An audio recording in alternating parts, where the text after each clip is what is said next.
মুই যা বলুছি শোনো, মোরও ক্যালকুলেশনও কখনো বেঠিকও হয় না, নইলে কি মোর ব্যবসা চলতো? বউবাজারেরও বড় বড় গহনার দোকানে গিয়ে মোর নাম করো, দেখবে মোর নামটা কত। ঠিক আছে ঠিক আছে, হয়েছে দাদা, এখন আর এসব নিয়ে কোনো কথা বলার দরকার নেই। এমনিতেই একটা আপদ বাড়িতে জুটিয়ে নিয়ে এসেছি আমরা, হ্যাঁ তাই না? একটু চুপ করুন। ওই আপদকে বিদায় করার জন্য আমি কিছু করতে পারি, আমি করব মানে তবে বললে আমি চেষ্টা করে দেখতে পারি। আসলে তো সবই গ্রহেরও খেলা, গ্রহদের মধ্যে যেমন বন্ধুত্ব করিয়ে দেওয়া যায়, তেমনি তাদের মধ্যে ঝগড়াও লাগিয়ে দেওয়া যায়। ঝগড়া লাগিয়ে দেবো, তারপরে শুভ গ্রহের ওপর একটা আস্তরণও ফেলে দেওয়া যায়, যাতে তা কাজ না করে। আচ্ছা, এসব যদি কেউ বিশ্বাস না করে, আপনি কি বাঁশ দিয়ে মাথায় খুঁচিয়ে খুঁচিয়ে গ্রহ নক্ষত্র ফেলবেন? এখন এসব ছেড়ে দিন, আপনার একটু বিশ্রামের দরকার, কোমরটা ধরে গেছে আমার। প্লিজ ময়না। বেশ বেশ, রেস্ট করো রেস্ট করো। আমি বলুন শোনে, আমি তাহলে আসি। হ্যাঁ, রেস্ট করো, এরপরে সিদ্ধান্ত জানিও। ডানো হাতে এক আঙুলে স্টপ। তুমি কি গো, সভ্য সময় দাদাকে এভাবে খ্যাক খ্যাক করো না তো। সভ্য কিছু দাদার হাতের মুঠোয়, বুঝিছ? ময়না, তুমি এখন একটু যাও, স্নান খাওয়া দাওয়া করে ঘুমো। তুমিও বিশ্রাম নাও, আমিও বিশ্রাম নেব, তাই না? ঘুম তো পেয়েছে, টান টান হয়ে একটু ঘুমিয়ে নি।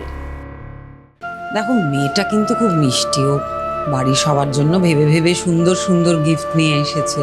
তোমার জন্য কি সুন্দর একটা পাঞ্জাবি এনেছে, হ্যাঁ? আর তুমি ভালো করে ওর সঙ্গে কথা না বলে চলে এলে। ও কি ভাবলো বলো তো?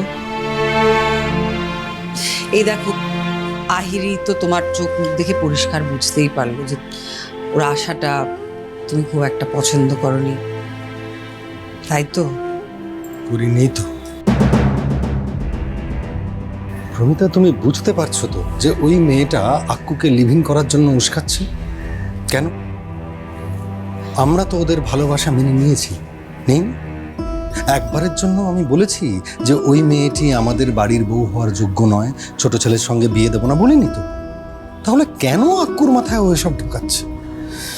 প্রমিতা, ওই মেয়েটা খুব ভালো করে জানে যে এইটা একটা জয়েন্ট ফ্যামিলি। এই পাড়ার সমস্ত লোক জানে যে এত কাল ধরে আমার দুই ছেলে, বউ, মেয়ে, জামাই, বোন, ভাগ্নি সবাইকে নিয়ে কি সুন্দর সুখে রয়েছে। তাহলে এই এত কিছু জেনে ও কি করে এমন কথা বলে? না প্রমিতা, তুমি আবার বোঝাতে এসো না যে ওরা আজকালকার ছেলে মেয়ে, এসব বোঝো, মেনে নাও। না প্রমিতা, মানবো আমি না, আমি মানবো না। আমি এত কাল ধরে যেটা বিশ্বাস করে এসেছি, যে মূল্যবোধে থেকেছি, সেটাতেই থাকবো, কারণ সেটাতে আমার পরিবার অটুট থেকেছে।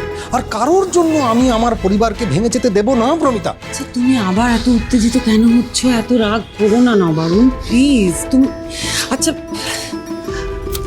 আক্কু তো আমাদের ছেলে, ও তো আমাদের কথা শোনে। আমরা তো ওকে বোঝাতেই পারি, কথা বলতেই পারি।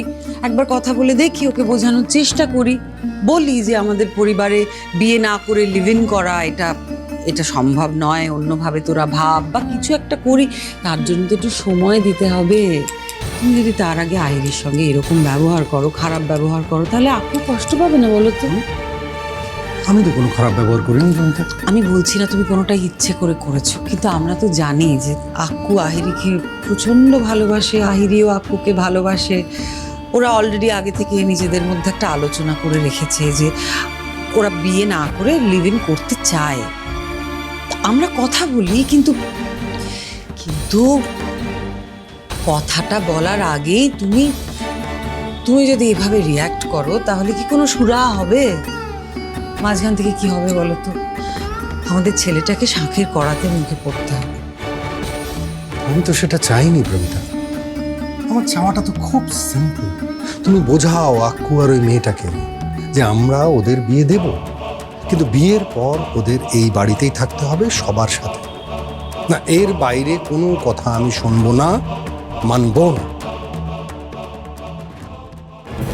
বিহাটো না কইরে আবার একসঙ্গে কিভাবে থাকবে উড়নবাবু? আর বিহাটো কইবে না কেনে? উড়নবাবু লাবু দিদিটোর কি এই বাড়ির লোকগুলানরে ভালো লাগে নাই? আমি তো ভাবতেই পারি তুমি আজকেই চলে আসবে। আসলে তোমাদের সবার জন্য আমি গিফট কিনেছিলাম, সেটা দিতেই আমি এসেছি। এটা তোমার জন্য, পড়ো কিন্তু। Wow, thank you Ahiri. It must be very beautiful, no? Let me see. বাহ, তো এটা কোথা থেকে এনেছো আহিরি? এটা এখান থেকেই কিনেছি। আচ্ছা শোনো না, বলছি তুমি আমার ছোট ঠাকুরপো, তোমরা তো সবাই দেশ বিদেশে ট্রাভেল করো, সেখান থেকে তো আমার জন্য কিছু আনতে পারো। আসলে আমরা তো ইন্টারন্যাশনাল এয়ারলাইন্স ছেড়ে দিয়েছি, আমরা এখন ডোমেস্টিক এয়ারলাইন্স জয়েন করেছি। নেক্সট টাইম গেলে নিশ্চয়ই নিয়ে আসবো, একদম চিন্তা করো না। আর তাছাড়া আমরা তো এখন কলকাতাতেই থাকবো। হ্যাঁ জানি তো, তুমি আর আমার ছোট ঠাকুরপো লিভ ইন করবে, আমাদের মতন জয়েন্ট ফ্যামিলিতে থাকবে না। ভালো, একদিক দিয়ে আলাদা থাকা ভালো। আলাদা থাকার একটা অবাধ স্বাধীনতা আছে, ফালতু দায় দায়িত্ব নিতে হয় না।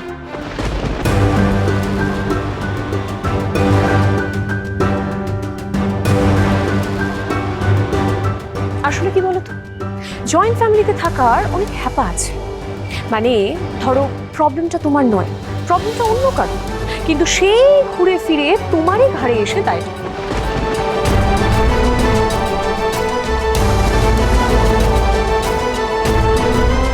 বড় বৌদি, তোমার একটা কথা বলি, আমরা লিভ ইন করবো কি করবো না সেটা একান্ত আমাদের সিদ্ধান্ত, আমরা ঠিক করব। আমরা বাড়ির সবাইকে জানিয়েছি, এটা নিয়ে এখন আর কোনো কথা বলার দরকার নেই। কিন্তু আমি বুঝতে পারছি বড় বৌদি যে আমরা হয়তো এই বাড়িতে আর থাকবো না, এটা জেনে তুমি মনে মনে হয়তো খুশি হচ্ছ।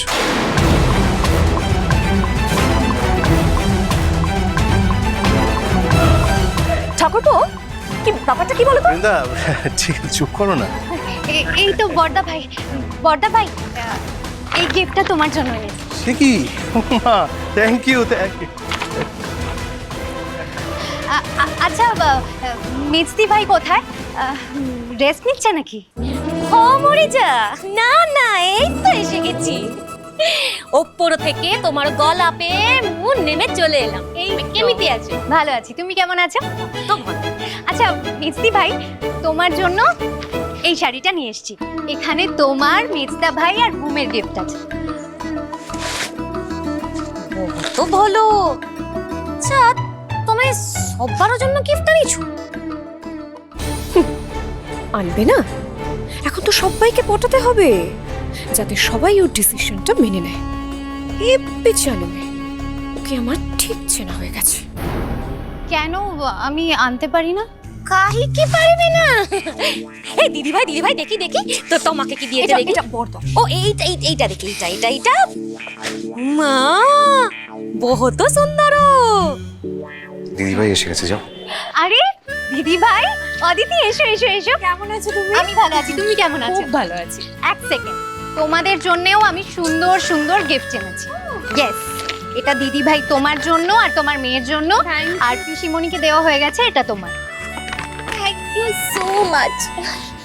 আচ্ছা তোমরা সবাই কিন্তু আমাকে জানাবে গিফটগুলো কেমন লাগলো, ঠিক আছে? আচ্ছা আহিরি, তুমি তো আমাদের সকলের জন্য গিফট এনেছো, আমাদের অঙ্কুরের জন্য কিছু আনোনি?